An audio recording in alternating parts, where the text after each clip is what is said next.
A Bag Full of Jawea is the third episode of the second season of 2.5 Men. This one's directed by Pamela Fryman, and there will be spoilers as I discuss various aspects of the episode. And as soon as I saw the title of this one, I laughed, because despite the fact that I binge watched 2.5 Men for several years in about 2010, I don't remember that many specifics, but there are a couple of jokes that have never left me. And A Bag Full of Jawea is one that I remembered. That being said, in my memory, it got more attention in the episode than it did. It was just a comment that Alan said that was kind of glossed over. In my memory, it really stood out as being this really great roll on the floor laughing joke. So I might have hyped it up more in my mind than it was, but nevertheless, still enjoyed it, and the episode itself is really good. It starts off establishing the main narrative, and we only have one narrative running through the episode, but it's enough to carry things. And it turns out that Jake flipped off his teacher. This is Miss Pasternak, played by Missi Pyle. And while she's talking to Alan and Judith, Charlie actually talks to Jake, and he gives him some good advice. He says that he should apologise to the teacher, even if he doesn't mean it.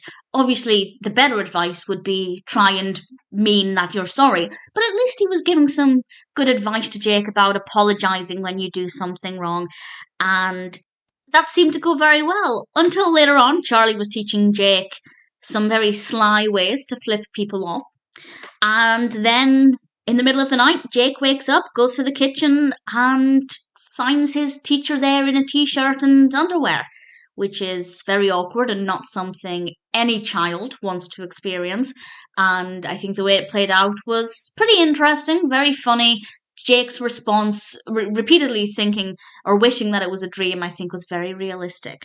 But things get very awkward very quickly when Miss Pasternak says that it feels like love. And needless to say, while that's definitely not something Charlie wants to hear, I don't think anybody wants to hear that after sleeping with somebody after just one night, particularly if it's your nephew's teacher. And the rest of the episode involves Charlie trying to find out how to break up with her, because clearly she's unhinged, and he even consults Rose at one point. When you're going to Rose for relationship advice, something has gone terribly wrong.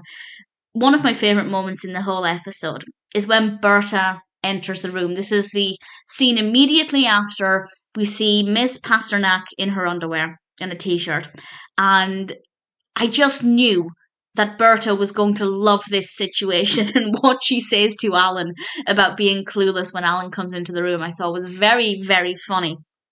But even funnier than that is when Jake comes into the room for breakfast a couple of moments later, and Alan, now aware of what has happened, asks Jake if he wants to talk about what he saw. And Jake's face just drops, because he'd convinced himself it was a dream. And I found that to be very, very well done. Great delivery of a line there.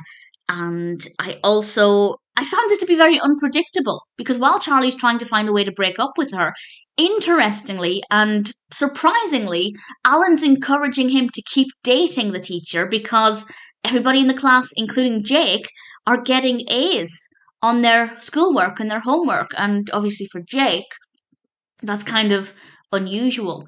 And Alan is more concerned with getting Jake into a good middle school than, well, to be fair, the mental health and repercussions of Charlie dating his teacher.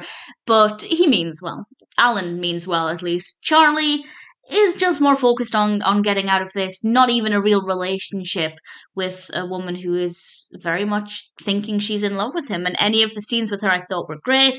I thought Missi Pyle did a great job with the character, and I think the final scene with the homework was pretty brilliant, and just the matching facial expressions of Jake and Alan, or Angus T. Jones and John Cryer, were just so brilliantly executed and very entertaining. I really thoroughly enjoyed this episode. Yes, the whole Sacagawea joke wasn't as prominent as I remembered it. Over the years, I do randomly, well, basically whenever I hear the word Sacagawea, which I guess isn't that often, but whenever it comes into my mind, I immediately think of this joke. And that's, quite frequently over the past, let's say, 13, 14 years.